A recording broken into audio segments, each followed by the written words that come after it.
حاجه مهمه قوي قوي بالنسبه للعربي في الفتره دي، هتاثر معاكم جدا وهتفرق في مستواكم.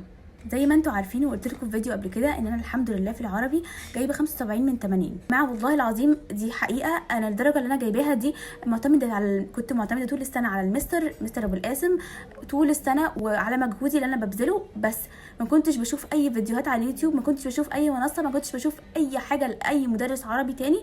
انا كنت واثقه في الاسئله والمستوى بتاع المستر بيعمله، وبجد الحمد لله ثقتي دي ما خابتش وجبت فعلا الدرجه دي. الحاجه اللي انا عامله الفيديو علشان اقولها لكم هي ان مستر ابو القاسم، مدرسي في العربي، عامل فيديوهات بيحل فيها امتحانات شامله، وبجد انا واثقه 100% ان مستوى الامتحانات دي هيرفع مستوى اي حد بيحلها باذن الله. فحقيقي يعني بنصحكم ان انتوا تفتحوا الفيديوهات وتتفرجوا عليها، تتفرجوا حتى على اول فيديو وانتوا هتعرفوا وتقيموا مستوى الاسئله دي. هحط لكم لينك اول فيديو من فيديوهات الامتحانات الشامله اللي المستر بيعملها دي في اول كومنت، اوعوا تفوتوها.